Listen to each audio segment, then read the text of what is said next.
ಈ ಸತಿ ಯುಗಾದಿ ಹಬ್ಬ ಭಾನುವಾರ ಬಂದಿರೋದು ಭಾಳ ವಿಶೇಷ. 60 ವರ್ಷ ಆದಮೇಲೆ ಈ ಸಂವತ್ಸರಕ್ಕೆ ನಾವು ಹೋದ ಸತಿ ಏನಾಗೋಯ್ತು ಅಂದರೆ ಸಂವತ್ಸರ ಅಗ್ನಿತತ್ವವಾಗಿ ಕುಜ ಅಧಿಪತಿ ಆಗಿರೋದ್ರಿಂದ ಭಾಳ ಎಲ್ಲ ಕಡೆ ಅಗ್ನಿ ಅವಘಡ ಎಲ್ಲ ಆಗಿ ಪ್ರಪಂಚದಲ್ಲೆಲ್ಲ ಅಗ್ನಿ ಅವಘಡ ಎಲ್ಲ ಆಯಿತು. ಯಾಕೆಂದರೆ ಕುಜ ಅಗ್ನಿ ತತ್ವ. ಈ ಸತಿ ಏನಾಯ್ತು, ಈ ಸಂವತ್ಸರ 60 ವರ್ಷ ಆದಮೇಲೆ ನಮಗೆಲ್ಲ ಪ್ರೀತಿ ವಾತ್ಸಲ್ಯ ಒಂದು ಸುಂದರವಾದ ಪರ್ವ ಇದು. ಏನಪ್ಪ ಅಂದರೆ ವಿಶ್ವಾಸ ಸಂವತ್ಸರ. ಈ ವಿಶ್ವಾಸ ಸಂವತ್ಸರದಲ್ಲಿ ಎಲ್ಲರೂ ಸುಂದರವಾಗಿ ಪರಿಮಳವಾಗಿ ಜಗಳ ಬ್ರದರ್ಸ್ ಸಿಸ್ಟರ್ ಹತ್ರ ಆಗಿದ್ರೆ ಅದು ಕೂಡ ಎಲ್ಲರೂ ಒಂದಾಗಿ ಇರೋ ಸಂವತ್ಸರನೇ ವಿಶ್ವಾಸ ಸಂವತ್ಸರ. ಈ ಸಂವತ್ಸರದಲ್ಲಿ ನಾವು ರಾಜ ರವಿ ಆಗಿರ್ತಾನೆ, ಆಮೇಲೆ ಮಂತ್ರಿ ಚಂದ್ರ ಆಗಿರ್ತಾನೆ, ಸೇನಾಧಿಪತಿ ರವಿ ಆಗಿರ್ತಾನೆ, ಸಸ್ಯಾಧಿಪತಿ ಗುರು ಆಗಿರ್ತಾನೆ, ಧಾನ್ಯಾಧಿಪತಿ ಕುಜ ಆಗಿರ್ತಾನೆ, ಮೇಘಾಧಿಪತಿ ರವಿ ಆಗಿರ್ತಾನೆ, ರಸಾಧಿಪ ಶನಿ ಆಗಿರ್ತಾನೆ, ನಿರ್ಸಾಧಿಪ ಬುಧ ಆಗಿರ್ತಾನೆ, ಪಶುನಾಯಕ ಯಮ ಆಗಿರ್ತಾನೆ. ರವಿ ರಾಜನಾಗಿರುವಂಥ ದೇಶದ ರಾಜರುಗಳಲ್ಲಿ ಪರಸ್ಪರ ಮೇಘಗಳು ಸರಿಯಾಗಿ ಮಳೆಯನ್ನು ಸುರಿಸುವುದಿಲ್ಲ. ಪ್ರಜೆಗಳು ರಾಜರಿಂದಲೂ ಅಧಿಕಾರಿಗಳಿಂದಲೂ ಪೀಡೆ ಅಗ್ನಿಭಯ ಆಗುತ್ತೆ. ಚಂದ್ರನು ಮಂತ್ರಿ ಆಗಿರುವುದರಿಂದ ಒಳ್ಳೆಯ ಮಳೆ ಆಗುತ್ತದೆ, ಚೆನ್ನಾಗಿ ಫಲಿಸುತ್ತದೆ, ಜನರು ಕ್ಷೇಮವಾಗಿ ಆರೋಗ್ಯವಾಗಿ ಇರುತ್ತಾರೆ. ರವಿಯು ಸೇನಾಧಿಪತಿ ಆಗಿರುವುದರಿಂದ ರಾಜರುಗಳು ಅನ್ಯೋನ್ಯ ಯುದ್ಧ ಉಂಟಾಗುತ್ತೆ. ಮೇಘಗಳು ಗಾಳಿಯಿಂದ ಚದುರಿಸಲ್ಪಟ್ಟು ಮಳೆಯನ್ನು ಸುರಿಸುವುದಿಲ್ಲ. ಭೂಮಿಯಲ್ಲಿ ಕೆಂಪು ಧಾನ್ಯಗಳು ಚೆನ್ನಾಗಿ ಫಲಿಸುತ್ತದೆ. ಗುರುವು ಸಸ್ಯಾಧಿಪತಿ ಆಗಿರುವುದರಿಂದ ಪೈರುಗಳು ಚೆನ್ನಾಗಿ ಬೆಳೆಯುತ್ತದೆ, ಪದಾರ್ಥಗಳು ಸ್ವಲ್ಪ ಬೆಲೆ ಕಡಿಮೆ ಆಗುವುದು. ಮಗಧ ದೇಶಗಳಲ್ಲಿ ಸಸ್ಯಗಳ ಬೆಳವಣಿಗೆ ಕಡಿಮೆ ಆಗುತ್ತೆ. ಕುಜನು ಧಾನ್ಯಾಧಿಪತಿ ಆಗಿರೋದ್ರಿಂದ ಕೃಷಿ ಧಾನ್ಯಗಳು ಕೆಂಪು ಭೂಮಿಯಲ್ಲಿ ಚೆನ್ನಾಗಿ ಫಲಿಸುತ್ತದೆ. ಸೂರ್ಯನು ಅರ್ಘ್ಯಾಧಿಪತಿ ಆಗಿರೋದ್ರಿಂದ ಮಳೆ ಕಡಿಮೆ, ಪದಾರ್ಥಗಳ ಬೆಲೆ ಹೆಚ್ಚು, ಕೆಂಪು ಧಾನ್ಯಗಳು ಚೆನ್ನಾಗಿ ಫಲಿಸುತ್ತದೆ. ಶನಿಯು ರಸಾಧಿಪತಿ ಆಗಿರೋದ್ರಿಂದ ಬೆಲೆ ಕಡಿಮೆ, ರಸ ಪದಾರ್ಥಗಳು ಸೀನುತ್ತದೆ, ಜನರಿಗೆ ಅಭಿವೃದ್ಧಿ ಉಂಟಾಗುತ್ತದೆ. ಶನಿಯು ನಿರ್ಸಾಧಿಪತಿ ಆಗಿರೋದ್ರಿಂದ ಚಿನ್ನ, ಮುತ್ತು, ಶ್ರೀಗಂಧ, ಕರ್ಪೂರ, ಬೆಳ್ಳಿ ಇವುಗಳು ದುರ್ಬಲವಾಗುತ್ತದೆ. ಕಬ್ಬಿಣ, ಸೀಸ, ತಾಮ್ರ ಇವುಗಳು ಸಮೃದ್ಧಿಯಾಗಿ ದೊರೆಯುತ್ತದೆ. ಯಮನು ಪಶುವನಾಗ ಆಗಿರುವುದರಿಂದ ಪಶುಗಳು ಮೇವಿನ ಕೊರತೆಯಿಂದ ಸ್ವಲ್ಪ ಹಾಲು ಕೊಡುತ್ತದೆ. ಪಶುಗಳು ಪೀಡೆ ಹೆಚ್ಚು. ಉಪನಾಯಕರು ರವಿ ಅಗ್ನಾಧಿಪತಿ ಆಗಿದ್ದರಿಂದ ಯುದ್ಧಾಧಿಪ, ಸರ್ಪಾಧಿಪ. ಚಂದ್ರ ಅಪರ ಸಸ್ಯಾಧಿಪ. ಕುಜ ವೃಷಾಧಿಪ ಆಗಿರುವುದರಿಂದ ಬುಧನು ನರಾಧಿಪ, ಕೋಶಾಧಿಪ. ಗುರು ಪೂರ್ವ ಸಸ್ಯಾಧಿಪ. ಶುಕ್ರನು ಮಹಿಷಾಧಿಪ, ಮಂಗಲ್ಯಾಧಿಪ. ಶನಿ ವ್ಯಾಪಾರಿಧಿಪ, ತೃಣಾಧಿಪ. ಕಂದಾಯ ಸಂಖ್ಯೆ ಹೆಚ್ಚಿದ್ದಷ್ಟು ಹೆಚ್ಚು ಫಲ, ಬೆಸನಾದರೆ ದ್ರವ್ಯ ಫಲ, ಸಮವಾದರೆ ಮಧ್ಯ, 0 ಆದರೆ ನಿಷ್ಫಲ. ಮೊದಲು ಕಂದಾಯವು 0 ಆದರೆ ರೋಗ ಭಯ, 2ನೇ 0 ಆದರೆ ಮಹಾಭಯ, 3ನೇದು 0 ಆದರೆ ಧನಹಾನಿ, 3ನೇ 0 ಆದರೆ ಮಹಾ ಕಷ್ಟ. ಮೊದಲನೆಯ ಕಂದಾಯವು ಚೈತ್ರಾದಿ 4 ತಿಂಗಳು, 2ನೇ ಕಂದಾಯವು ಶ್ರಾವಣ ಮೊದಲು 4 ತಿಂಗಳು, 3ನೇ ಕಂದಾಯವು ಮಾರ್ಗಶಿರ ಮೊದಲು 4 ತಿಂಗಳು ಫಲವನ್ನು ಕೊಡುತ್ತದೆ. ಈ ವರ್ಷದ ಯುಗಾದಿಯು ನಮಗೆ ಸುಂದರವಾಗಿ ಪರಿಮಳವಾಗಿ ಬಂದಿರೋದ್ರಿಂದ ನಾವು ಯಾವುದೇ ಥರದ್ದು ಇದರಲ್ಲಿ ಭಿನ್ನಾಭಿಪ್ರಾಯ ಇಲ್ಲದೆ ನಾವೆಲ್ಲರೂ ಈ ಪರ್ವದಲ್ಲಿ ಬಡ ಹುಟ್ಟಿದವರಂಗೆ ಒಂದಾಗಿದ್ದು ಪ್ರೀತಿ ವಾತ್ಸಲ್ಯದಿಂದ ಇರ್ತೀವಿ.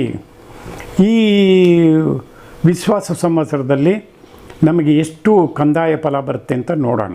ಅಶ್ವಿನಿಯವರಿಗೆ ಪ್ರಥಮದಲ್ಲಿ 3 ಫಲ, ದ್ವಿತೀಯದಲ್ಲಿ 0, ತೃತೀಯದಲ್ಲಿ 1 ಫಲ ಸಿಗುತ್ತೆ. ಭರಣಿ ನಕ್ಷತ್ರ ಮೇಷರಾಶಿಯಲ್ಲಿ ಭರಣಿ ನಕ್ಷತ್ರ ಇರುತ್ತೆ, 4 ಪಾದಗಳು. ಅವ್ರಿಗೆ ಈ ವರ್ಷ 6 ಫಲ, ಒಂದು ದ್ವಿತೀಯದಲ್ಲಿ ಬರುತ್ತೆ, ತೃತೀಯದಲ್ಲಿ 4 ಫಲಗಳು ಬರುತ್ತೆ.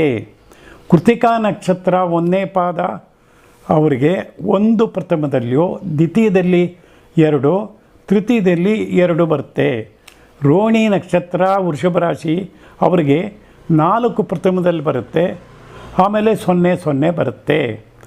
ಮೃಗಶಿರ ನಕ್ಷತ್ರ ಪ್ರಥಮದಲ್ಲಿ ಅವರಿಗೆ 7 ಫಲ, ದ್ವಿತೀಯದಲ್ಲಿ 1 ಫಲ, ತೃತೀಯದಲ್ಲಿ 3 ಫಲಗಳು. ಆರಿದ್ರ ನಕ್ಷತ್ರ ಮಿಥುನ ರಾಶಿಯವರಿಗೆ ಪ್ರಥಮದಲ್ಲಿ 2 ಫಲ, ದ್ವಿತೀಯದಲ್ಲಿ 2 ಫಲ, ತೃತೀಯದಲ್ಲಿ 1 ಫಲ. ಮೃಗಶಿರ ಪುನರಸು ನಮಗೆ ಮಿಥುನ ರಾಶಿಯಲ್ಲಿ 1, 2, 3 ಇರುತ್ತೆ. ಕಟಕ ರಾಶಿಯಲ್ಲಿ 4ನೇ ಪಾದ ಇರುತ್ತೆ. ಎಲ್ಲರಿಗೂ ಪುನರಸು ಅವರಿಗೆ ಈ ಸತಿ 5 ಫಲ ಬರುತ್ತೆ, ಮಧ್ಯದಲ್ಲಿ 0, ಕೊನೆಯಲ್ಲಿ 4 ಫಲಗಳು ಬರುತ್ತೆ. ಪುಷ್ಯ ನಕ್ಷತ್ರ ಕಟಕ ರಾಶಿಯವರಿಗೆ ಈ ವರ್ಷ 5 ಫಲ, ದ್ವಿತೀಯದಲ್ಲಿ 0, ತೃತೀಯದಲ್ಲಿ 4. ಪುಷ್ಯ ನಕ್ಷತ್ರ ಅವರಿಗೆ ಕಟಕ ರಾಶಿಯವರಿಗೆ ಅವ್ರಿಗೆ ದ್ವಿತೀಯದಲ್ಲಿ ಪ್ರಥಮದಲ್ಲಿ 0, ದ್ವಿತೀಯದಲ್ಲಿ 1, ತೃತೀಯದಲ್ಲಿ 2 ಫಲಗಳು ಬರುತ್ತದೆ. ಆಶ್ಲೇಷ ನಕ್ಷತ್ರ ಕಟಕ ರಾಶಿಯವರಿಗೆ ಪ್ರಥಮದಲ್ಲಿ 0, ದ್ವಿತೀಯದಲ್ಲಿ 1, ತೃತೀಯದಲ್ಲಿ 2 ಫಲಾಫಲಗಳು ಬರುತ್ತದೆ. ಆಶ್ಲೇಷ ನಕ್ಷತ್ರ ಕಟಕ ರಾಶಿಯವರಿಗೆ ಈ ವರ್ಷ 3 ಪ್ರಥಮದಲ್ಲಿಯೂ ದ್ವಿತೀಯದಲ್ಲಿ 2 ಫಲಗಳನ್ನು, ತೃತೀಯದಲ್ಲಿ 1 ಫಲಗಳು ಬರುತ್ತದೆ.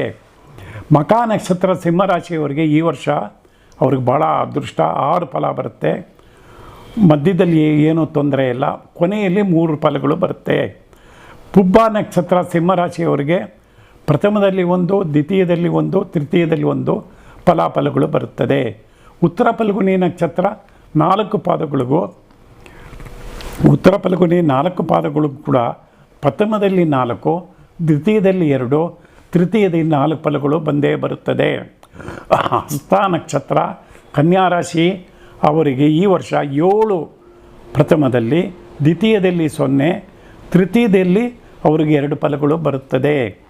ಚಿತ್ತಾ ನಕ್ಷತ್ರ 2 ಫಲಗಳು ಮಧ್ಯದಲ್ಲಿ, ತಿಥಿಯಲ್ಲಿ 1, ತೃತೀಯದಲ್ಲಿ 0. ಸ್ವಾತಿ ನಕ್ಷತ್ರ ತುಲಾ ರಾಶಿಯವರಿಗೆ ಪ್ರಥಮದಲ್ಲಿ 5, ದ್ವಿತೀಯದಲ್ಲಿ 2, ತೃತೀಯದಲ್ಲಿ 3 ಫಲಾಫಲಗಳು ಬರುತ್ತದೆ. ವಿಶಾಖ ನಕ್ಷತ್ರದವರಿಗೆ ಪ್ರಥಮದಲ್ಲಿ 0, ದ್ವಿತೀಯದಲ್ಲಿ 0, ತೃತೀಯದಲ್ಲಿ 1 ಫಲಾಫಲಗಳು ಬರುತ್ತದೆ. ಆಮೇಲೆ ಅನುರಾಧ ನಕ್ಷತ್ರ ವೃಶ್ಚಿಕ ರಾಶಿಯವರಿಗೆ ಪ್ರಥಮದಲ್ಲಿ 3, ದ್ವಿತೀಯದಲ್ಲಿ 1, ಕೊನೆಯಲ್ಲಿ 4 ಫಲಾಫಲಗಳು ಬರುತ್ತದೆ. ಜ್ಯೇಷ್ಠ ನಕ್ಷತ್ರ ವೃಶ್ಚಿಕ ರಾಶಿಯವರಿಗೆ 6 ಪ್ರಥಮದಲ್ಲಿನೂ ಮಧ್ಯದಲ್ಲಿ 2 ಫಲಗಳನ್ನು, ಕೊನೆಯಲ್ಲೂ 2 ಫಲಾಫಲಗಳು ಬರುತ್ತದೆ. ಮೂಲ ನಕ್ಷತ್ರ ಧನುರಾಶಿ 4 ಪಾದಗಳಿಗೆ ಪ್ರಥಮದಲ್ಲಿ 1, ದ್ವಿತೀಯದಲ್ಲಿ 0, ತೃತೀಯದಲ್ಲಿ 0. ಪೂರ್ವಾಷಾಢ ನಕ್ಷತ್ರ ಧನುರಾಶಿಯವರಿಗೆ 4 ಪ್ರಥಮದಲ್ಲೂ, ದ್ವಿತೀಯದಲ್ಲಿ 1, ತೃತೀಯದಲ್ಲಿ 3. ಉತ್ತರಾಷಾಢ ನಕ್ಷತ್ರ 4 ಪಾದಗಳಿಗೆ ಪ್ರಥಮದಲ್ಲಿ 7, ದ್ವಿತೀಯದಲ್ಲಿ 2, ತೃತೀಯದಲ್ಲಿ 1 ಫಲಾಫಲಗಳು ಬರುತ್ತದೆ. ಶ್ರವಣ ನಕ್ಷತ್ರ ಮಕರ ರಾಶಿ, ಅದನ್ನು ನಾವು ಬಾಲಾಜಿ ನಕ್ಷತ್ರ ಅಂತ ಕೂಡ ಕರಿತೀವಿ, ತಿರುವೋಣ ಅಂತ ಕೂಡ ತಮಿಳಲ್ಲಿ ಹೇಳ್ತಾರೆ. ಈ ತಿರುವೋಣಂ ನಕ್ಷತ್ರ ಭಾಳ ವಿಶೇಷವಾದ ನಕ್ಷತ್ರ. ಅವರಿಗೆ ಪ್ರಥಮದಲ್ಲಿ 2, ದ್ವಿತೀಯದಲ್ಲಿ 0, ತೃತೀಯದಲ್ಲಿ 4 ಫಲಾಫಲಗಳು ಬರುತ್ತದೆ. ಧನಿಷ್ಠ ನಕ್ಷತ್ರ ಧನವಾನ್ ನಕ್ಷತ್ರ ಅಂತೇಳಿದೆ, ಅವರಿಗೆ ಪ್ರಥಮದಲ್ಲಿ 5, ದ್ವಿತೀಯದಲ್ಲಿ 1, ತೃತೀಯದಲ್ಲಿ 2 ಫಲಾಫಲಗಳು ಬರುತ್ತದೆ. ಶತಭಿಷ ನಕ್ಷತ್ರ, ಶತ ಅಂದರೆ 100 ನಕ್ಷತ್ರಗಳು ಸೇರಿ ಒಂದು ನಕ್ಷತ್ರ ಆಗಿರೋದನ್ನ ಅದು ಶತಭಿಷ ನಕ್ಷತ್ರ ಕುಂಭರಾಶಿ.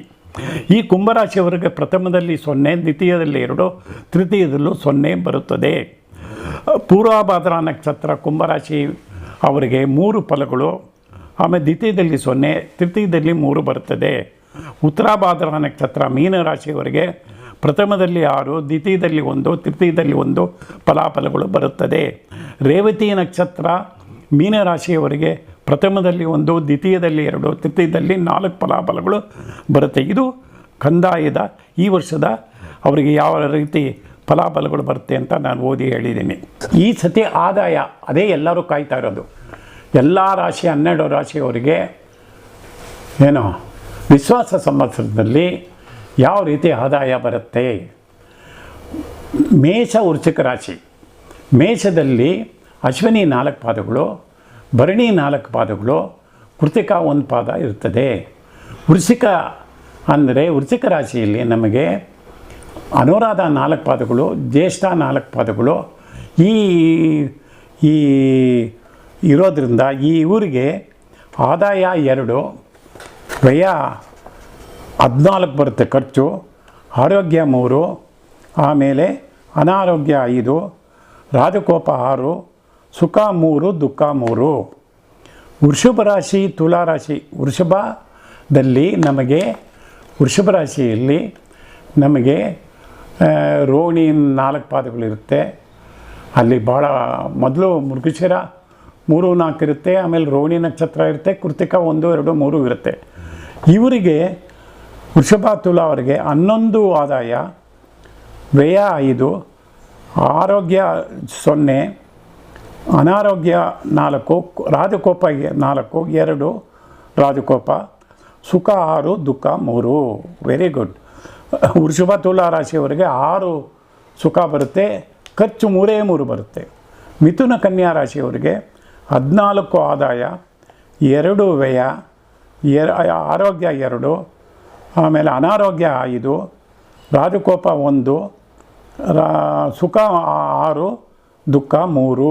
ಸುಖ 6 ಬರುತ್ತೆ, ದುಃಖ 3 ಬರುತ್ತೆ. ಕರ್ಕಾಟಕ ರಾಶಿ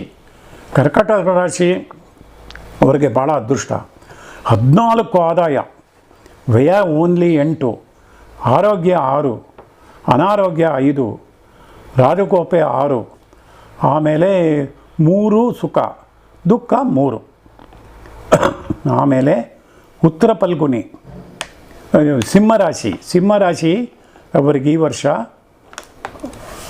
11 ಆದಾಯ, 11 ಖರ್ಚು, ಆರೋಗ್ಯ 4, ಅನಾರೋಗ್ಯ 4, ರಾಜಕೋಪ 2, ಆಮೇಲೆ 3 ಸುಖ, ದುಃಖ 3. ಧನುಸ್ ಮೀನ ರಾಶಿಯವರಿಗೆ ಆದಾಯ 5, ವ್ಯಯ 5, 1 ಆರೋಗ್ಯ, 1 ಅನಾರೋಗ್ಯ, ಆಮೇಲೆ 4 ರಾಜಕೋಪ, 3 ಸುಖ, ದುಃಖ 3. ಧನುಸ್ ಮೀನದವರಿಗೆ ಆದಾಯ 5, ಖರ್ಚು 5, 1 ಆರೋಗ್ಯ, 1 ಅನಾರೋಗ್ಯ, 4 ರಾಜಕೋಪ, ಆಮೇಲೆ ಸುಖ 6, ದುಃಖ 3. ಮಕರ ಕುಂಭದವರಿಗೆ ಈ ವರ್ಷ ಫಲಾಫಲಗಳು ನೋಡಿದ್ರೆ 8 ಆದಾಯ, 14 ಖರ್ಚು ಅವರಿಗೆ, 2 ಆರೋಗ್ಯ, 3 ಅನಾರೋಗ್ಯ, 5 ರಾಜಕೋಪ, 6 ರಾಜಕೋಪ, ಸುಖ 3, ದುಃಖ 3. ಇದು ಈ ವರ್ಷದ ಆದಾಯ ವ್ಯಯಗಳು. ನಮಗೆ ವಿಶ್ವಾಸ ಸಂವತ್ಸರದ ಮುಖ್ಯವಾದ ಇದು ಘಟ್ಟ. ಆಮೇಲೆ ನಮಗೆ ಈ ವರ್ಷ ನಾವು ಗೋಚಾರ ಫಲವನ್ನು ನೋಡ್ತೀವಿ.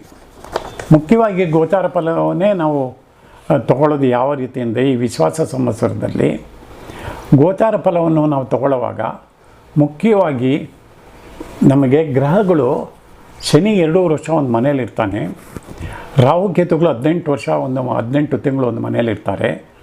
ರಾಹು ಕೇತುಗಳು, ಗುರು 1 ವರ್ಷ ಒಂದು ಮನೇಲಿರ್ತಾನೆ. ಆದ್ದರಿಂದ ಮೇರೆ, ಶುಕ್ರ, ಬುಧ ಇವ್ರನ್ನೆಲ್ಲ ಜಾಸ್ತಿಯಾಗಿ ನಾವು ತಗೊಳ್ತೀವಿ. ಅಷ್ಟಾಗಿ ನಾವು ಅದರ ಬಗ್ಗೆ ಚಿಂತನೆ ಮಾಡೋದಿಲ್ಲ. ಗೋಚಾರ ಫಲವನ್ನು ನಾವು ಯಾವತ್ತೂ ಅಷ್ಟೇ ಈ ವರ್ಷ ಗ್ರಹಗಳು ಎಲ್ಲೆಲ್ಲಿದೆ ಅಂತ ನೋಡಿ ಅದರ ಮೇಲೆ ನಾವು ಚಿಂತನೆ ಮಾಡ್ತೀವಿ. ಅದರ ಜೊತೆಗೆ ನಿಮ್ಮ ಜಾತಕದಲ್ಲಿ ಶನಿ ಎಲ್ಲಿರ್ತಾನೆ, ಬುಧ ಎಲ್ಲಿರ್ತಾನೆ, ಗುರು ಎಲ್ಲಿರ್ತಾನೆ, ಅದು ಕೂಡ ಜ್ಯೋತಿಷವ್ರ ಹತ್ರ ಹೋಗಿ ಯುಗಾದಿ ದಿವಸ ತಿಳ್ಕೊಳ್ಳೋದು ಭಾಳ ಉತ್ತಮ. ಈ ವರ್ಷ ನೋಡಿದ್ರೆ ನಮಗೆ ಮೇಷರಾಶಿಯವರಿಗೆ ಭಾಳ ಅದೃಷ್ಟ. ಮೇಷರಾಶಿಯವರಿಗೆ 11ರಲ್ಲಿ ಶನಿ ಇದ್ದಾನೆ. ಇನ್ನೆಲ್ಲ ಗ್ರಹಗಳು ಸನ್, ಮರುಕುರಿ, ಸೂರ್ಯ, ಬುಧ, ಶುಕ್ರ, ರಾಹು ಎಲ್ಲ 12ನೇ ಮನೆಯಲ್ಲಿದ್ದಾರೆ. ಗುರು ಬಂದು ಧನಭಾವಕ್ಕೆ ಬಂದಿದ್ದಾರೆ. ಆಮೇಲೆ ಕೇತು ಬಂದು 6ರಲ್ಲಿದ್ದಾರೆ. ಕುಜ ಬಂದು 3ರಲ್ಲಿದ್ದಾನೆ. ಆಮೇಲೆ ಚಂದ್ರ ಬಂದು ಲಾಭದಲ್ಲಿ ಕೂತಿದ್ದಾನೆ, ಶ್ರವಣ ನಕ್ಷತ್ರದಲ್ಲಿ, ಬಾಲಾಜಿ ನಕ್ಷತ್ರದಲ್ಲಿ ಕೂತಿದ್ದಾನೆ. ಶನಿ ಲಾಭದಲ್ಲಿರೋದ್ರಿಂದ ಇವರಿಗೆ ಯಾವ ಥರದ್ದು ತೊಂದರೆ ಇಲ್ಲ. ಎಲ್ಲ ಗ್ರಹಗಳು 4ನೇ ಮನೆಯಲ್ಲಿ ಇರೋದ್ರಿಂದ ಸ್ವಲ್ಪ ಹುಡುಗರಿಗೆ ಎಜುಕೇಷನ್ 5ನೇ ಮನೆ, ಅದು ಮುಖ್ಯವಾಗಿ ನಾವು ಮಕ್ಕಳ ವಿದ್ಯಾವನ್ನು ನೋಡ್ತೀವಿ. ಆ ವಿದ್ಯೆಯನ್ನು ನೋಡುವಾಗ ಸ್ವಲ್ಪ ಸನ್ ಮರ್ಕುರಿ ವೀನಸ್ ಎಲ್ಲ 12ನೇ ಮನೆಯಲ್ಲಿರೋದ್ರಿಂದ ಸ್ವಲ್ಪ ಅವ್ರ ಬಗ್ಗೆ ಎಚ್ಚರಿಕೆಯನ್ನು ನೀವು ನೋಡಬೇಕಾಗುತ್ತೆ. ಆಮೇಲೆ ನಮಗೆ 12ನೇ ಮನೆ ಅಂದರೆ ಕೆಟ್ಟದ್ದು ಅಂತೇನೂ ಇಲ್ಲ. 12ನೇ ಮನೆ ಕೂಡ ನಮಗೆ ಸೂರ್ಯ ಇದ್ದಾನೆ, ಅಲ್ಲಿ ಬುಧ ಇದ್ದಾನೆ, ಶುಕ್ರ ಇದ್ದಾನೆ, ಶುಕ್ರ ಉಚ್ಚನಾಗಿದ್ದಾನೆ, ರಾಹು ಇದ್ದಾನೆ. ಆದ್ದರಿಂದ ಈ ರಾಹು ಜೊತೆಲಿ ಸೂರ್ಯ ಅದೇ ರಾಹುನ ತಿಂದಾಕ್ಬಿಡ್ತಾನೆ ಸೂರ್ಯ, ಅದಕ್ಕೆ ನಮ್ಮ ಫಲ ಕಡಿಮೆ ಆಗುತ್ತೆ. ಆದ್ದರಿಂದ ಆದಷ್ಟು ಸ್ವಲ್ಪ ಫಲಗಳು ಎಚ್ಚರಿಕೆಯಿಂದ ಇರೋದು ನಮ್ಮ ಇದು. ಆದರೆ ಗುರು ಧನಭಾವದಲ್ಲಿರೋದ್ರಿಂದ ಧನವನ್ನು ಕೊಡ್ತಾನೆ, ಒಳ್ಳೆ ಕೆಲಸಕ್ಕೆ ಶುಭ ಕಾರ್ಯಕ್ಕೆ ಮನೆಯಲ್ಲಿ ಶುಭ ಕಾರ್ಯಗಳು ನಡೆಯುತ್ತೆ, ಮನೆ ತಗೊಳ್ಳೋದು ಇದೆಲ್ಲ ಆಗುತ್ತೆ. ಆದ್ದರಿಂದ ಮೇಷರಾಶಿಯ ಫಲಾಫಲಗಳು ಈ ರೀತಿ ಇರುತ್ತೆ ಈ ವರ್ಷ ಯುಗಾದಿ ಸಂವತ್ಸರದಲ್ಲಿ. ಆಮೇಲೆ ವೃಷಭ ರಾಶಿಗೆ 11ರಲ್ಲಿ ಸೂರ್ಯ, ಬುಧ, ಶುಕ್ರ, ರಾಹು ಎಲ್ಲ ಇರ್ತಾರೆ. ಆಮೇಲೆ ರಾಜಯೋಗ ಕೊಡೋ ಶನಿ ಬಂದು 7, 8, 10ರಲ್ಲಿರ್ತಾನೆ. ಅವನೇ ಕರ್ಮಾಧಿಪತಿ. ನಮಗೆಲ್ಲರೂ ನಾವು ಇಲ್ಲಿ ಕೂತಿದ್ದೀವಿ ಅಂದರೆ ಆಯುಷ್ಕಾರೋ ಜೀವನೋಪಾಯೋ ಶನೇಶ್ವರ. ಆಯುಸ್ಸನ್ನು ಕೊಟ್ಟು ಕರ್ಮವನ್ನು ಮಾಡಿಸೋ ಮಹಾಪ್ರಭು ಯಾರಪ್ಪ ಅಂದರೆ ಶನಿದೇವರು. ಶನಿನೇ ಅವರಿಗೆ ರಾಜಯೋಗ ಕೊಡೋನು, 10ರಲ್ಲಿಂದ ಭಾಳ ಒಳ್ಳೆಯದು ಅವರಿಗೆ. ಈ ವರ್ಷ ವೃಷಭ ರಾಶಿಯವರು ಎಲ್ಲ ರೀತಿಯಲ್ಲೂ ಅವರಿಗೆ ಅನುಕೂಲ ಆಗುತ್ತೆ. ಆದ್ದರಿಂದ ಆದರೂ ಕೂಡ ಸ್ವಲ್ಪ ಸನ್ ಮರ್ಕುರಿ ವೀನಸ್ ರಾಹು ಇರೋದ್ರಿಂದ ಸ್ವಲ್ಪ ಎಚ್ಚರಿಕೆಯಿಂದ ಇರೋದು ಒಳ್ಳೆಯದು ವೃಷಭ ರಾಶಿಯವರು. ವೃಷಭ ರಾಶಿಯವ್ರಿಗೆ ಏನಕ್ಕೆ ಲಾಭದಲ್ಲಿ ಎಲ್ಲ ಗ್ರಹಗಳಿದ್ದಾಗ ನಮ್ಮ ಋಷಿಗಳು ಹೇಳಿದ್ದಾರೆ, ಯಾವುದೇ ಗ್ರಹಗಳು ಲಾಭದಲ್ಲಿದ್ದಾಗ ಫಲಾಫಲಗಳು ಕೊಟ್ಟೇ ಕೊಡುತ್ತೆ ಅಂತ ಹೇಳಿದೆ. ಆದ್ದರಿಂದ ಇವರಿಗೆ ಲಕ್ಷ್ಮಿ ಉಚ್ಚ ಸ್ಥಾನದಲ್ಲಿದೆ, ಸೂರ್ಯ ಬಂದು ಅಲ್ಲೇ ಇದೆ, ಅದು ಬೆಸ್ಟ್ ಫ್ರೆಂಡ್ ಮನೆ, ಅತಿ ಮಿತ್ರ. ಗುರುನು ಸೂರ್ಯನೂ ದೇ ಆರ್ ಬೆಸ್ಟ್ ಫ್ರೆಂಡ್ಸ್. ಆದ್ದರಿಂದ ಈ ವರ್ಷ ವೃಷಭ ರಾಶಿಗೆ ಎಲ್ಲ ರೀತಿಯಲ್ಲೂ ಅನುಕೂಲ ಆಗುತ್ತೆ. ಆಮೇಲೆ ಮಿಥುನ ರಾಶಿಯ ಅಧಿಪತಿಯಾಗಿರುವ ಬುಧ ಬಂದು ಇವರಿಗೆ 10ರಲ್ಲಿ ಕೂತಿದ್ದಾನೆ. ಅಲ್ಲಿ ಸನ್ ಮರ್ಕುರಿ ವೀನಸ್ ರಾಹು ಜೊತೆಯಲ್ಲಿದ್ದಾರೆ. ಆದರೆ ಏನು ಅಂಥದ್ದೇನು ತೊಂದರೆ ಇಲ್ಲ.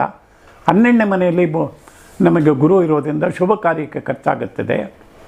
ಆದರೂ ಕೂಡ ಇವರು 10ನೇ ಮನೆಯಲ್ಲಿ ಸನ್ ಮರ್ಕುರಿ ವೀನಸ್ ಕೆಲಸ ಕಾರ್ಯಗಳಲ್ಲಿ ಸ್ವಲ್ಪ ಎಚ್ಚರಿಕೆ ವಹಿಸಬೇಕು.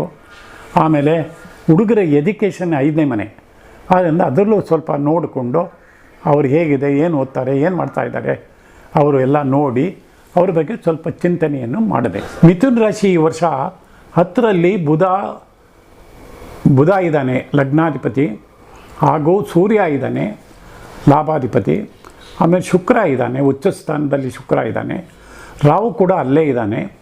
ಕೇತು ಬಂದು ಕನ್ಯಾಲಿದೆ, ಶನಿ ಬಂದು ಲಾಭದಲ್ಲಿದೆ. ಇವರಿಗೆ 7, 8, 9ರಲ್ಲಿ ಅದೃಷ್ಟದಲ್ಲಿ ಶನಿ ಕೂತಿದ್ದಾನೆ. ಅದು 9ನೇ ಮನೆ ಬಂದು ತಂದೆ ಮನೆ.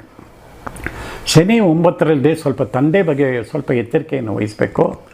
ಆಮೇಲೆ ಬೇರೆ ಏನು ಅವ್ರಿಗೇನು ತೊಂದರೆ ಇಲ್ಲ, ಯಾಕಂದರೆ ಎಲ್ಲ ಗ್ರಹಗಳು 10ನೇ ಮನೆಯಲ್ಲಿದ್ದಾಗ ನಮಗೆ ಫಲಾಫಲಗಳು ಬಂದೇ ಬರುತ್ತೆ.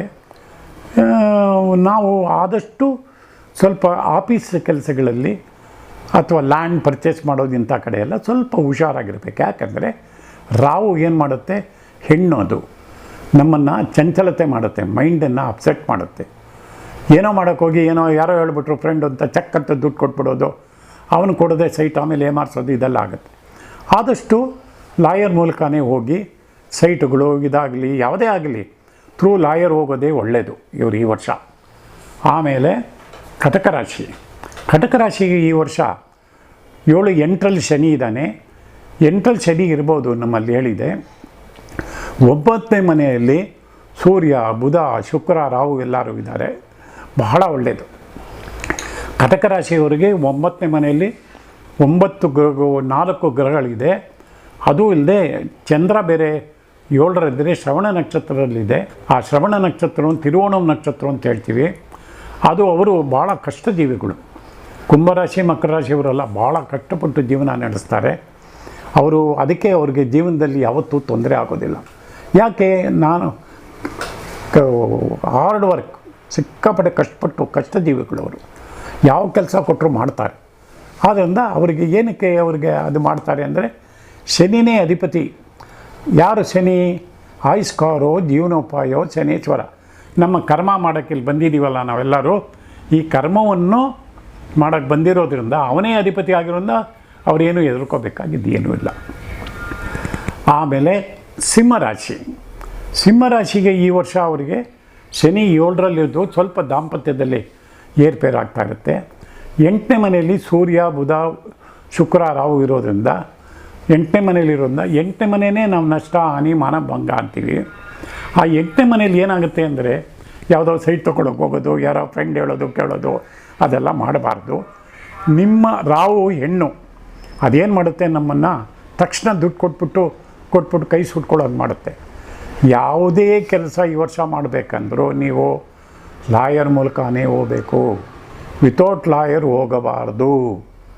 ಅದು ಭಾಳ ಇಂಪಾರ್ಟೆಂಟು ನಿಮ್ಮ ಕೇಸಲ್ಲಿ. ಆದ್ದರಿಂದ ನೀವು ಆದಷ್ಟು ಗ್ರಹಗಳು ಒಳ್ಳೆ ಕಡೆ ಕೂತಿದ್ದರೂ ಕೂಡ, ಶನಿ ಒಳ್ಳೆ ಕಡೆ ಕೂತಿದ್ದರೂ ಕೂಡ ನಮ್ಮ ಎಚ್ಚರಿಕೆಯಲ್ಲಿ ನಾವು ಇರಬೇಕಾಗುತ್ತೆ. ಕನ್ಯಾರಾಶಿ. ಕನ್ಯಾರಾಶಿಯವರಿಗೆ ಈ ವರ್ಷ 7ನೇ ಮನೆಯಲ್ಲಿ ಸನ್ ಮರ್ಕುರಿ ವೀನಸ್ ರಾಹು ಎಲ್ಲ ಇದೆ. ಸ್ವಲ್ಪ ದಾಂಪತ್ಯದಲ್ಲಿ ಏರ್ಪೇರಾಗ್ತಾ ಇರುತ್ತೆ. ಆಮೇಲೆ ಸ್ವಲ್ಪ ಮಾತಲ್ಲಿ ಹುಷಾರಾಗಿರ್ಬೇಕು ಇವರು. ರಾಹು ಏನು ಮಾಡ್ತಾನೆ, ತಕ್ಷಣ ಏನೋ ಹೇಳ್ಬಿಡೋದು ಬಂದುಬಿಡುತ್ತೆ. ಅದನ್ನು ಮಾಡಬಾರ್ದು. ಸ್ವಲ್ಪ ಎಚ್ಚರಿಕೆ ವಹಿಸಿದರೆ ಅವರು ಈ ವರ್ಷ ಅವರಿಗೆ ಫಲದಾಯಕವಾಗಿರುತ್ತೆ. ಯಾಕಂದರೆ ಎಲ್ಲ ಗ್ರಹಗಳು ಲಾಭದಲ್ಲಿ ಕೂತಿದೆ ದಾಂಪತ್ಯದಲ್ಲಿ. ಅದು ವ್ಯಾಪಾರದ ಮನೆ. 7ನೇ ಮನೆ ಕೂಡ ನಾವು ವ್ಯಾಪಾರದ ಮನೆ ಅಂತೀವಿ, ದಾಂಪತ್ಯ ಸುಖ ಅಂತಲೂ ಹೇಳ್ತೀವಿ. ಆದ್ದರಿಂದ ಅಲ್ಲಿ ಇದ್ದರೆ ಭಾಳ ಒಳ್ಳೆಯದು. ಆಮೇಲೆ ತುಲಾರಾಶಿ. ತುಲಾರಾಶಿಯವರಿಗೆ ಈ ವರ್ಷ ಭಾಳ ಚೆನ್ನಾಗಿದೆ. ತುಲಾರಾಶಿಯವರಿಗೆ ಏನಪ್ಪ ಅಂದರೆ ಸನ್ ಮರ್ಕುರಿ ವೀನಸ್ ರಾಹು ಎಲ್ಲ ಅವರಿಗೆ 6ರಲ್ಲಿ ಕೂತಿದೆ. 6 ಲಕ್ಷ್ಮಿ ಉಚ್ಚ ಸ್ಥಾನದಲ್ಲಿದೆ. ಬುಧ ಅಲ್ಲಿ ನೀಚ ಆಗಿದ್ದರೂ ನೀಚಭಂಗ ರಾಜಯೋಗ ಆಗಿದೆ. ಆದ್ದರಿಂದ ಇವರಿಗೂ ಕೂಡ ಈ ವರ್ಷ ಉತ್ತಮವಾದ ಫಲಗಳನ್ನು ವಿಶ್ವಾಸ ಸಂವತ್ಸರದಲ್ಲಿ ಯುಗಾದಿ ಹಬ್ಬದ ದಿವಸ ದೊರೆಯುತ್ತದೆ. ನೆಕ್ಸ್ಟು ವೃಶ್ಚಿಕ ರಾಶಿ. ವೃಶ್ಚಿಕ ರಾಶಿಯವರಿಗೆ ಈ ವರ್ಷ 5ರಲ್ಲಿ ಸನ್ ಮರ್ಕುರಿ ವೀನಸ್ ರಾಹು ಇದೆ. ಕುಜ ಬಂದು ಇವರಿಗೆ 8ಕ್ಕೆ ಹೋಗಿದ್ದಾರೆ. ಅದು ಮಿಥುನ ರಾಶಿಯಲ್ಲಿದ್ದಾನೆ. ಅದೇನು ತೊಂದರೆ ಇಲ್ಲ. ಆದರೂ ಕೂಡ ಈ ಭೂಮಿ ವಿಚಾರಗಳಲ್ಲಿ ಮನೆಯಲ್ಲಿ ಕೋಪತಾಪಗಳು ಬರುತ್ತೆ. ಆದ್ದರಿಂದ ಸ್ವಲ್ಪ ಕೋಪತಾಪಗಳಲ್ಲಿ ಸ್ವಲ್ಪ ಎಚ್ಚರಿಕೆಯನ್ನು ವಹಿಸಿದರೆ, ಜಾಸ್ತಿ ಆಫೀಸಲ್ಲೆಲ್ಲ ಕೋಪ ಮಾಡ್ಕೊಳ್ಳೋದು, ಇನ್ನೆಲ್ಲೋ ಒಂದು ಕಡೆ ಹೋಗಿ ದುಡ್ಡು ಕೊಟ್ಬಿಟ್ಟು ಸಿಕ್ಕೊಂಡ್ಬಿಡೋದು ಇದೆಲ್ಲ ಆಗುತ್ತೆ. ಅದಾಗದೆ ಹಂಗೆ ನೋಡ್ಕೋಬೇಕಾಗುತ್ತೆ ಈ ವರ್ಷ ಅವರು. ಆಮೇಲೆ ಧನುರಾಶಿ. ಈ ವರ್ಷ ಧನುರಾಶಿಯವರಿಗೆ 4ನೇ ಮನೆಯಲ್ಲಿ ಸುಖಭಾವ, ಅದನ್ನು ಮಾತೃಭಾವ ಸುಖಭಾವ ಅಂತೀವಿ. ಮಾತೃಭಾವ ಸುಖಭಾವದಲ್ಲಿ ಸನ್ ಮರ್ಕುರಿ ಶುಕ್ರ ರಾಹು ಎಲ್ಲ ಇರ್ತಾರೆ. ತಾಯಿ ಬಗ್ಗೆ ರಾಹು ಇರೋದ್ರಿಂದ ಸ್ವಲ್ಪ ಎಚ್ಚರಿಕೆ ವಹಿಸಬೇಕು. ತಾಯಿ ಆರೋಗ್ಯ, ತಂದೆ ಆರೋಗ್ಯ ಬಗ್ಗೆ ಸ್ವಲ್ಪ ಚಿಂತನೆಯನ್ನು ಮಾಡಬೇಕು. ಇನ್ನು ಅವರಿಗೆ ಮಕರ ರಾಶಿಯವರಿಗೆ ಯಾಕಂದರೆ ಶ್ರವಣ ನಕ್ಷತ್ರ ಅದು ಬಾಲಾಜಿ ನಕ್ಷತ್ರ ಆಗಿರೋದ್ರಿಂದ ಗುರು ಬೇರೆ ಆ ಮನೆ ನೋಡೋದ್ರಿಂದ ಗುರು ದೃಷ್ಟಿ ಇದೆ ಚಂದ್ರನ ಮೇಲೆ. ಅಂದರೆ ಈ ವರ್ಷ ಒಳ್ಳೆ ಫಲಾಫಲಗಳು ಅವರಿಗೆ ದೊರೆಯುತ್ತದೆ. ಆಮೇಲೆ ಕುಂಭರಾಶಿ. ಕುಂಭರಾಶಿಯವರಿಗೆ ಶನಿ ಅಲ್ಲೇ ಇರೋದ್ರಿಂದ ಅದೇನು ತೊಂದರೆ ಇಲ್ಲ. ಕುಂಭರಾಶಿಯವರಿಗೆ ಏನಾಗ್ಬಿಟ್ಟಿದೆ ಅಂದರೆ ಧನಭಾವದಲ್ಲಿ ಸನ್ ಮರ್ಕುರಿ ಶುಕ್ರ ರಾಹು ಎಲ್ಲ ಇದೆ. ಕೇತು ಬೇರೆ ನೋಡುತ್ತೆ. ಲಕ್ಷ್ಮಿ ಉಚ್ಚ ಸ್ಥಾನದಲ್ಲಿದೆ ಅಲ್ಲಿ. ಆಮೇಲೆ ಬುಧ ಬಂದು ನೀಚಭಂಗ ರಾಜಯೋಗ ಆಗಿದೆ. ಆದ್ದರಿಂದ ಫಲಾಫಲಗಳು ದೊರೆಯುತ್ತದೆ. ಅವರೇನು ಯಾವ ರೀತಿಯೂ ಅವರು ಯೋಚನೆ ಮಾಡಬೇಕಾಗಿದ್ದಿಲ್ಲ. ಯಾಕಂದರೆ ಎಲ್ಲ ಫಲಗಳು ಅಲ್ಲಿ ಇರುತ್ತೆ. ಅದು ಇನ್ನೊಂದು ವಿಶೇಷ ಏನಂದರೆ ಅವರಿಗೆ 6ನೇ ಮನೆಯಲ್ಲಿ ಗುರು ಇದ್ದರೂ ಕೂಡ ಅವ್ರಿಗೇನು ತೊಂದರೆ ಇಲ್ಲ. 6ನೇ ಮನೆ ಒಳ್ಳೆ ಮನೆಯೇ, ಶತ್ರುಗಳನ್ನ ಧ್ವಂಸ ಮಾಡುತ್ತೆ. ಆದ್ದರಿಂದ ನಮಗೆ 6ನೇ ಮನೆಯಲ್ಲಿದ್ದರೂ ಕೂಡ ಗುರು ಬಹಳ ಒಳ್ಳೆಯದು. ಅಂದ ಮಕರ ರಾಶಿಯವರಿಗೆ ಈ ವರ್ಷ ಬಹಳ ಒಳ್ಳೆಯದು. ಇದು ಧನುರಾಶಿಯವರಿಗೆ ಈ ವರ್ಷ ಬಹಳ ಉತ್ತಮವಾದ ಫಲಗಳು ದೊರೆಯುತ್ತದೆ. ಮಕರ ರಾಶಿಯವರಿಗೆ ಈ ವರ್ಷ ಏನಾಗಿದೆ ಅಂದರೆ ಧನಭಾವದಲ್ಲಿ ಶನಿ ಇದ್ದಾನೆ, ಧನವನ್ನು ಕೊಡ್ತಾನೆ ಅವರಿಗೆ. ಆಮೇಲೆ ಅವರಿಗೆ 3ನೇ ಮನೆ ಸನ್ ಮರ್ಕುರಿ ವೀನಸ್ ರಾಹು ಎಲ್ಲ ಇದೆ. 3ನೇ ಮನೆಯಲ್ಲಿ ಯಾವುದೇ ಗ್ರಹಗಳಿದ್ದರೂ ಒಳ್ಳೆಯ ಫಲಗಳು ಬರುತ್ತದೆ. ಅದಲ್ಲದೆ ಬುಧ ಆದಿತ್ಯ ಯೋಗ ಇದೆ. ಬುಧ ನೀಚನಾದರೂ ನೀಚಭಂಗ ರಾಜಯೋಗ ಆಗಿದೆ. ಲಕ್ಷ್ಮಿ ಉಚ್ಚ ಸ್ಥಾನದಲ್ಲಿದೆ. ರಾಹು ಏನಕ್ಕೆ ಆಮೇಲೆ ಕೇತು ನೋಡೋದ್ರಿಂದ ಸ್ವಲ್ಪ ವಿಹಾರಗಳಲ್ಲಿ ಆಫೀಸುಗಳಲ್ಲಿ ಬೇರೆ ಕಡೆ ಎಲ್ಲ ಸ್ವಲ್ಪ ಹುಷಾರಾಗಿ ಕೆಲಸ ಮಾಡಿದ್ರೆ ಅವರು ಉತ್ತಮವಾದ ಫಲಗಳು ಈ ವರ್ಷ ಅವರಿಗೆ ದೊರೆಯುತ್ತದೆ. ಆಮೇಲೆ ಮೀನರಾಶಿಗೆ ಇವರು ಈ ವರ್ಷ ಅವರಿಗೆ ಏನಪ್ಪ ಆಗಿದೆ ಅಂದರೆ ಗುರು ಬಂದು ಅವರಿಗೆ ಮೀನರಾಶಿಗೆ ಲಾಭದಲ್ಲಿ ಕೂತಿದೆ. ಆಮೇಲೆ ಸನ್ ಮರ್ಕುರಿ ವೀನಸ್ ರಾಹು ಎಲ್ಲ ಅವರಿಗೆ ಒಳ್ಳೆ ಕಡೆ ಕೂತಿದೆ. ಮೀನರಾಶಿಯವರಿಗೆ ಏನಪ್ಪ ಅಂದರೆ 3ರಲ್ಲಿ ಗುರು ಇರೋದ್ರಿಂದ ಒಳ್ಳೆಯ ಫಲಾಫಲಗಳು ದೊರೆಯುತ್ತದೆ. ಶನಿ ಕೂಡ ಏನೂ ತೊಂದರೆ ಇಲ್ಲ ಅವರಿಗೆ, ಯಾಕಂದರೆ 12ನೇ ಮನೇಲಿ ಶನಿ ಉತ್ತಮವಾದ ಫಲಗಳನ್ನೇ ಕೊಡ್ತಾನೆ. ಬೇರೆ ಯಾವ ಥರದ್ದು ಅವರಿಗೆ ತೊಂದರೆ ಆಗೋದಿಲ್ಲ. ಕಾರಣ ಏನೆಂದರೆ ಒಂದು ಕಡೆ ಬುಧ ಆದಿತ್ಯ ಯೋಗ ಇದೆ, ಒಂದು ಕಡೆ ಶುಕ್ರ ಉಚ್ಚ ಸ್ಥಾನದಲ್ಲಿ ಸ್ವಲ್ಪ ರಾಹು ಇರೋದ್ರಿಂದ ರಾಹು ಚಂಚಲತೆ ಮಾಡುತ್ತೆ ಹೆಣ್ಣದು. ಅದಕ್ಕೆ ಸ್ವಲ್ಪ ಆಫೀಸಲ್ಲಾಗಲಿ ಸೈಟ್ ವಿಹಾರಗಳಾಗಲಿ ಎಲ್ಲದರಲ್ಲೂ ಸ್ವಲ್ಪ ಥ್ರೂ ಲಾಯರ್ ಮೂಲಕ ಹೋಗಿ ಎಲ್ಲವನ್ನು ನೋಡಿ ಮಾಡೋದ್ರಿಂದ ಭಾಳ ಉತ್ತಮವಾದ ಫಲ ಅವರಿಗೆ ದೊರೆಯುತ್ತೆ. ಈ ವರ್ಷ ಯುಗಾದಿಯು ಭಾಳ ವಿಶೇಷ. ಯಾಕೆಂದರೆ ನಾವು ಈ ಭಾನುವಾರ ಬೇರೆ ಬಂದಿದೆ. ಭಾನುವಾರಕ್ಕೆ ರವಿ ಅಧಿಪತಿ. ರವಿ ಎಂದರೆ ರಾಜ ಅಂತೀವಿ ನಾವು. ಒಂದು ಕಡೆ ರವಿ ರಾಜನಾಗಿ ನಮ್ಮ ಎಲ್ಲದಕ್ಕೂ ಅವನೇ ಬೇಕಾಗಿರೋದು. ನಮಗೆ ರವಿಚಂದ್ರರು ಇಲ್ಲದೇ ಇದ್ದರೆ ನಾವು ಯಾರೂ ಇಲ್ಲಿ ಇರೋಕ್ಕೆ ಆಗೋದಿಲ್ಲ. ಆದ್ದರಿಂದ ರವಿ ಭಾನುವಾರ ಯುಗಾದಿ ಬಿದ್ದು ವಿಶ್ವಾಸ ಸಂವತ್ಸರ ಆಗಿರೋದ್ರಿಂದ ಈ ವರ್ಷ ಒಳ್ಳೆ ವಿಶ್ವಾಸವಾಗಿ ಪ್ರೀತಿ ವಾತ್ಸಲ್ಯ ಎಲ್ಲವೂ ಈ ಪರ್ವದಲ್ಲಿ ತುಂಬಿರುತ್ತೆ. ಎಲ್ಲರೂ ಒಂದೇ ಥರ ಇರ್ತೀವಿ. ಈ ಸತಿ ಯಾರ ಹತ್ರ ಜಗಳ ಆಗಿದ್ದರೂ ಕೂಡ ಅವರು ಕೂಡ ಪ್ರೀತಿ ವಾತ್ಸಲ್ಯದಿಂದ ಸ್ನೇಹಿತರಾಗ್ತಾರೆ. ಆದ್ದರಿಂದ ಈ ವರ್ಷವನ್ನು ನಾವು ಮಳೆ ಗೆಳೆ ಎಲ್ಲವೂ ಬರುತ್ತದೆ. ಯಾವುದಕ್ಕೂ ನಾವು ಯಾವ ಥರದ್ದು ಯಾವ ರೀತಿ ಇದು ಮಾಡೋಂಗಿಲ್ಲ. ಈ ಸತಿ ಕೊಳಗ ಜಾಸ್ತಿ ಮಳೆ ಬರುತ್ತೆ, ಪದಾರ್ಥಗಳು ಎಲ್ಲವೂ ಜಾಸ್ತಿ ಬರುತ್ತೆ. ಅದ್ರ ಜೊತೆಗೆ ನಮಗೆ ಬೇಕಾಗಿರೋದು ಎಲ್ಲದಕ್ಕಿಂತ ಮುಖ್ಯವಾಗಿ ಹೋದ ಸತಿ ಕ್ರೋಧ ಸಂವತ್ಸರದಲ್ಲಿ ನಮಗೆ ಕುಜ ಅಗ್ನಿ ತತ್ವವಾಗಿ ಪ್ರಪಂಚವೇ ಅಗ್ನಿ ಆಗೋಯಿತು, ಎಲ್ಲವೂ ಅವಘಡ ಆಗೋಯಿತು. ಈ ವರ್ಷ ಹಂಗಿಲ್ಲ. ವಿಶ್ವಾಸದಿಂದ ಪ್ರಪಂಚದಲ್ಲಿ ಎಲ್ಲರೂ ಪ್ರೀತಿ ವಾತ್ಸಲ್ಯದಿಂದ ಇದ್ದು ಎಲ್ಲರೂ ನಾವು ಉತ್ತಮವಾದ ಫಲವನ್ನು ಈ ವರ್ಷ ಪಡೆಯುತ್ತೇವೆ. ಆದ್ದರಿಂದ ಈ ವಿಶ್ವಾಸ ಸಂವತ್ಸರದಕ್ಕೆ ಈ ಯುಗಾದಿಗೆ ಎಲ್ಲರಿಗೂ ಪ್ರತಿಯೊಬ್ಬರಿಗೂ ಕರ್ನಾಟಕದ ಪ್ರತಿಯೊಂದು ಒಬ್ಬರಿಗೂ ನಾನು ಅವರಿಗೆಲ್ಲರಿಗೂ ಉತ್ಪೂರ್ವಕವಾದ ಸ್ವಾಗತ ಮಾಡಿ ಈ ಸಂವತ್ಸರವನ್ನು ನೀವು ಸುಖ ಸಂತೋಷದಿಂದ ಇಟ್ಕೋಬೇಕು ಅಂತ ನಾನು ಕೇಳ್ಕೊಡ್ತೀನಿ. ಆಮೇಲೆ ಈ ಸಂವತ್ಸರದಲ್ಲಿ ಏನೂ ತೊಂದರೆ ಇಲ್ಲ. ವಿಶ್ವಾಸವಾಗಿ ಈ ಪರ್ವದಲ್ಲಿ ನಾವು ಇರ್ತೀವಿ. ಆದ್ದರಿಂದ ಎಲ್ಲರಿಗೂ ಒಳ್ಳೆಯದಾಗಲಿ. ಪ್ರತಿಯೊಬ್ಬರು ಅವ್ರು ಯಾರೇ ಇರಲಿ ಕರ್ನಾಟಕದಲ್ಲಿ ಈ ವರ್ಷ ಅವ್ರಿಗೆಲ್ಲರಿಗೂ ಒಳ್ಳೆಯದಾಗುತ್ತೆ. ಎಲ್ಲರಿಗೂ ತಮಿಳ್ನಾಡು ಇರ್ಬೋದು, ಆಂಧ್ರ ಇರ್ಬೋದು, ಬೇರೆ ದೇಶಗಳು ಇರ್ಬೋದು, ಎಲ್ಲರಿಗೂ ವಿಶ್ವಾಸವಾಗಿರೋದ್ರಿಂದ ಎಲ್ಲರೂ ಸುಖ ಸಂತೋಷವಾಗಿರ್ತಾರೆ. ಮಳೆ ಬೆಳೆ ಎಲ್ಲವೂ ಆಗುತ್ತೆ. ಕಾರಣ ಏನೆಂದರೆ ಒಂದೇ ಒಂದು ಈ ಪರ್ವ ಹೆಸರೇ ನಮಗೆ ಹೆಸರಲ್ಲೇ ಎಲ್ಲವೂ ಇದೆ. ವಿಶ್ವಾಸ ಸಂವತ್ಸರ, ವಿಶ್ವಾಸ ಕೊಡೋದು, ಎಲ್ಲರ ಹತ್ರ ಪ್ರೀತಿ ವಾತ್ಸಲ್ಯ ಇರೋದ್ರಿಂದ ಪ್ರಪಂಚಕ್ಕೇನೆ ಈ ವರ್ಷ ಒಳ್ಳೆಯದಾಗುತ್ತೆ. ಭಾರತ ದೇಶದಲ್ಲಂತೂ ಇನ್ನೂ ಉತ್ತಮವಾದ ಫಲಗಳು ದೊರೆಯುತ್ತದೆ. ಕಾರಣ ಏನೆಂದರೆ ಹೋದ ವರ್ಷ ನಾವು ಪಟ್ಟ ಕಷ್ಟನ ಈ ವರ್ಷ ದೇವರು ನಮಗೆ ಎಲ್ಲ ರೀತಿಯಲ್ಲೂ ಅನುಕೂಲ ಮಾಡಿಕೊಡ್ತಾರೆ. ಆದ್ದರಿಂದ ಈ ವರ್ಷ ಹೆಸರೇ ಅದು ಒಳ್ಳೆಯ ಹೆಸರಿಟ್ಟಿರೋದ್ರಿಂದ ನಮಗೆ ಈ ವರ್ಷದ ಸಂವತ್ಸರ ಭಾಳ ಒಳ್ಳೆಯ ಸಂವತ್ಸರ.